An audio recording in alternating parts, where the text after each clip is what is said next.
नमस्कार शेतकरी मित्रांनो, ॲग्री इंडिया या यूट्यूब चॅनलवर पुन्हा एकदा आपलं सहर्ष स्वागत आहे. गेले 2 ते 3 दिवस एकच चर्चा सध्या जिकडे तिकडे चालू आहे, ते म्हणजे भारत अमेरिका व्यापार संधी व त्याचे भारतीय शेतीवर होणारे परिणाम. तर झालं असं की 2 दिवसापूर्वी अमेरिकेचे राष्ट्राध्यक्ष व भारतीय पंतप्रधान यांनी भारत अमेरिका व्यापार संधीची घोषणा केलेली आहे. त्यामध्ये जेव्हापासून अमेरिकेमध्ये डोनाल्ड ट्रम्प यांची सत्ता आली, तेव्हापासून त्यांनी जगातील खूप साऱ्या देशांसमोर असा प्रस्ताव मांडला की आमचे सोयाबीन, तसेच कापूस व मका, जे की GM बियाण्यामुळे बनवल्या गेलेले आहे, ते इतर देशांच्या बाजारपेठेमध्ये विकल्या गेलं पाहिजे, असे त्यांचे प्रयत्न चालू होते. पण जास्तीत जास्त देशांनी या प्रयत्नांना नाकारले. तसेच भारतसुद्धा सुरुवातीपासून या प्रयत्नांना नाकारत आलेला आहे.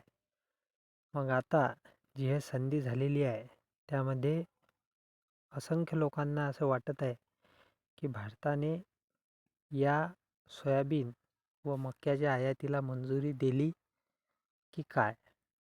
तर बहुतांश प्रमाणात शेतकरी नेतेसुद्धा हाच मुद्दा उठवत आहेत.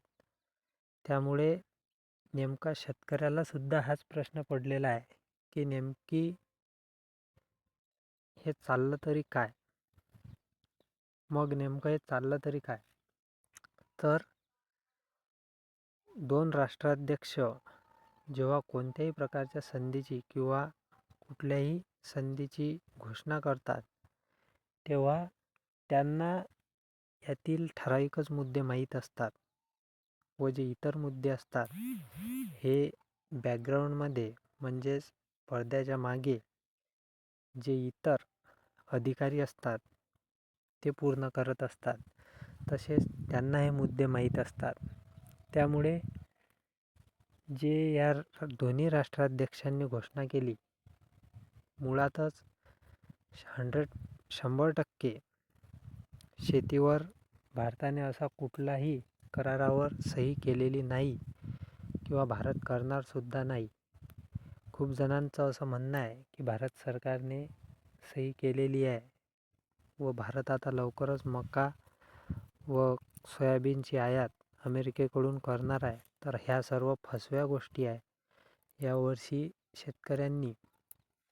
प्रत्येक शेतकऱ्याने टप्प्याटप्प्याने सोयाबीन विक्री केली, त्यामुळे यावर्षी सर्वांना एक चांगला भाव हा मिळालेला आहे. तर निश्चितच आता हे जे काही ठराविक नेते आहेत, हे शेतकऱ्यांना फूस लावून, म्हणजेच एका प्रकारे शेतकऱ्यांनी एकसाथ माल विक्री घाबरून केली पाहिजे, अशा प्रकारचा प्रयत्न चालू आहे. व नंतर हेच सरकारवर हल्ला करतील की भाव कमी झाले, त्यामुळे शेतकऱ्यांनी सावधतेने, जशी सुरुवातपासून आपण विक्री करत आलेलो आहोत, तशी पद्धतशीर ठराविक टप्प्याटप्प्याने विक्री करावी, म्हणजेच आपल्याला योग्य भाव हा मिळू शकते. व सरकारला सुद्धा माहीत आहे की भारतामध्ये करोडोच्या संख्येने शेतकरी आहे.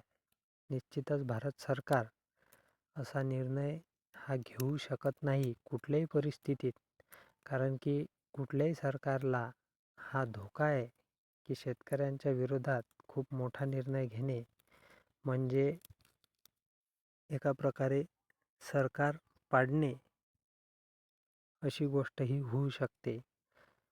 त्यातसुद्धा सरकार पूर्ण बहुमतामध्ये नसून अशी गोष्ट सरकार करेल ही कुठल्याच प्रकारची शक्यता नाही.